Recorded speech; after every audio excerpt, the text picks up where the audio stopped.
I miss that salsa, man. I miss that salsa, baby. You and me both, brother. You and me both. Well, I just want to get right into the movie, man. I loved your Thank you. character. Although in real life, I've obviously watched you do 100 million interviews throughout your lifetime. You're always a nice, chill person. In this movie, you play kind of the angry manager that is about his bread and about his money. Was that Yeah. difficult for you to play? A little different than the norm? No, it was actually fun. When I like chose the type of manager Jack was gonna be. I've seen every type of manager in the book, so it was like I want to play the guy who thinks he's the star, who dress fly every day, think he on his way to the Grammys every day, and who's about his paper. He's a great manager, but he's ready to cash in on this 20-year career that he's set up, piece by piece, so to speak. So to me, he's like a lot of guys out there who might not be as flamboyant as him, but still about their paper and about making the right decision. I was about to say, is this real? Have you actually come across managers like this character all throughout your career? Yeah, some of the behind the scenes people are more colorful than the artists. They've had to do something to even get to that point as a manager.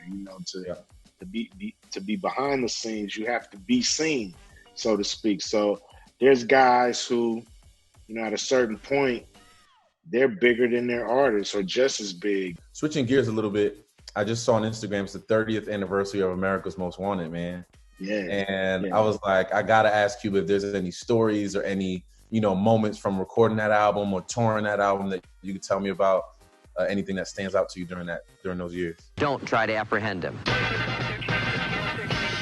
I mean, just having our back against the wall. I didn't know that we was gonna be able to really blow up. Until we got the Bomb Squad, until we got Chuck and to work on the record. He made us come to Long Island first, and do a lot of pre-production and get ourselves ready. And then we went to the studio, Green Street. We did the record in 30 days, man. Wow. People would come through.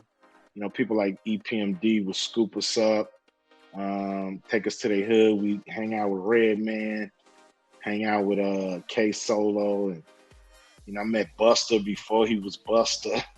That's when he was just still trying to put it together and still trying to get on with leaders of the new school.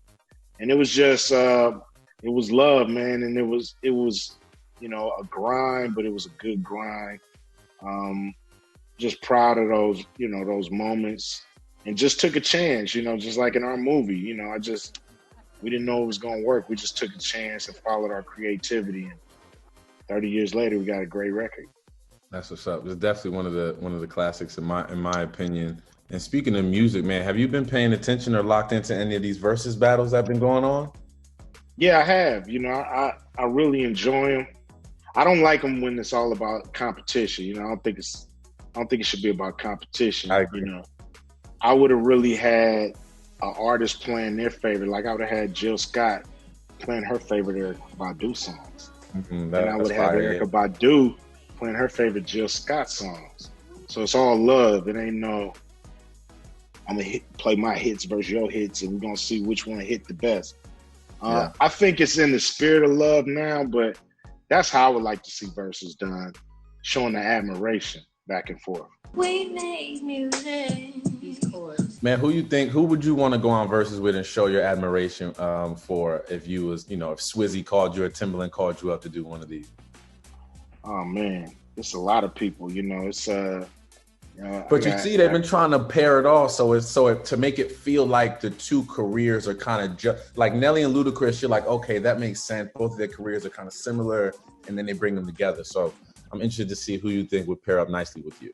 I don't know. I've been doing it a long time, so it's really hard for me to think. I'm probably not the one to say who I should go up against. Well, Q, man, I appreciate your time. It was an honor to meet you in this way, in any way, to be honest. And I wish you nothing but continued success and more love. man, was a big fan of you on the court. I mean, on the field. Big fan of what you're doing now, man. Keep doing it. Love to see, people spread their wings and show that you're more than what they think you are, man. I like that, for sure. Absolutely, man. I appreciate that, Q. Have a blessed day. All right, you too.